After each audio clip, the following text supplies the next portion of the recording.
সাফল্যের পর সম্পর্কের পরিবর্তন ও বিশ্বাসঘাতকতা এই থিমকে অনুসরণ করে আপনার জন্য আজকের গল্প। গল্পের নাম স্বপ্ন ভাঙার চিঠি। আজকের গল্পের দুই চরিত্র রুহান এবং শ্রেয়া। তাহলে শুরু করা যাক। রুহান আর শ্রেয়ার সম্পর্কটা ছিল বসন্তের প্রথম ফুলের মতো, মিষ্টি, পবিত্র আর সুবাসে ভরা। দুজনেই একই অফিসে সামান্য বেতনে কাজ করত। তাদের একটাই স্বপ্ন ছিল, একটি ছোট্ট ছিমছাম সংসার। একদিন শ্রেয়া স্বপ্নের চেয়েও বড় সুযোগ পেল। তার বহু আকাঙ্ক্ষিত একটি বিদেশি কোম্পানিতে উচ্চ বেতনে চাকরির অফার এলো। কিন্তু সমস্যা হলো, তাকে এখনই দেশ ছাড়তে হবে। রুহান তখন তার প্রমোশনের ঠিক মুখে। দুজনের ভবিষ্যৎ এক সুতোয় বাঁধতে হলে প্রমোশনটা তার জন্য খুবই জরুরি ছিল। কিন্তু শ্রেয়ার চোখে জল আর অনুরোধ দেখে রুহানের মন গলে গেল।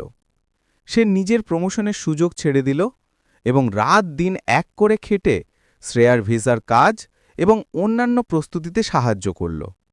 বিদায়ের দিন শ্রেয়া রুহানের হাত ধরে কেঁদে বলেছিল, রুহান, তুমি আমার জন্য যা করলে আমি তা জীবনেও ভুলব না। আমি গিয়েই সব গুছিয়ে নেব, তারপর তোমাকেও নিয়ে যাব। আমাদের স্বপ্ন সত্যি হবেই। শ্রেয়া চলে গেল। রুহান এরপরও সেই পুরনো অফিসে সামান্য বেতনে কাজ করে যেতে লাগল। তার সবটুকু উপার্জনের বড় অংশই সে শ্রেয়াকে পাঠাত, যাতে সে নতুন দেশে মানিয়ে নিতে পারে। শ্রেয়ার পাঠানো ছবি আর কিছু মিষ্টি কথায় তার দিন কেটে যেত। 2 বছর কেটে গেল এভাবে। একদিন রুহান খবর পেল তার দীর্ঘদিনের প্রচেষ্টা সফল হয়েছে। সে একটি ভালো চাকরি পেয়েছে, যা তাকে শ্রেয়ার শহরে যাওয়ার মতো সামর্থ্য দেবে। সে উৎফুল্ল হয়ে শ্রেয়াকে ফোন করল। শ্রেয়া, আমি সফল হয়েছি। আমার সব কাগজপত্র তৈরি। আমি খুব তাড়াতাড়ি তোমার কাছে আসছি। ওপাশ থেকে শ্রেয়ার কণ্ঠস্বর এলো শীতল, অচেনা। রুহান, আমার মনে হয় না তোমার এখানে আসার আর দরকার আছে।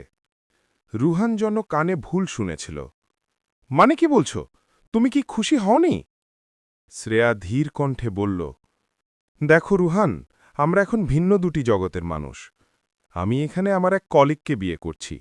সে আমার মতোই সফল। আমার জীবনের সঙ্গে তার মানিয়ে নেওয়াটা অনেক সহজ হবে। রুহানের মনে হল তার মাথার উপর আকাশ ভেঙে পড়ল। যে স্বপ্ন সে নিজের হাতে তিল তিল করে গড়ে তুলেছিল, তা এক মুহূর্তে চূর্ণ হয়ে গেল। সে শুধু ফিসফিস করে বলল, আর আমার ভালোবাসা, আমার 2 বছর, আমার ভবিষ্যৎ। শ্রেয়া কোনো উত্তর দিল না। রুহান ফোনটা রেখে দিল। পরদিন সকালে রুহানের দরজায় একটি চিঠি এলো। চিঠিটি ছিল শ্রেয়ার হাতে লেখা। চিঠির শেষ লাইনটি ছিল এমন, রুহান, তুমি খুব ভালো মানুষ, কিন্তু আমি এখন বুঝতে পারছি ভালোবাসার চেয়ে জীবনের সুযোগ আর বাস্তবতা অনেক বড়। তুমি আমাকে ক্ষমা করে দিও। রুহান চিঠিটা হাতে নিয়ে চুপচাপ দাঁড়িয়ে রইল। তার চোখ দিয়ে এক ফোঁটা জলও পড়ল না। সে শুধু দেখল জীবনের সবচেয়ে বড় স্বপ্নটা একটি সাদা কাগজে লেখা কয়েকটি শীতল শব্দের নিচে চাপা পড়ে গেছে।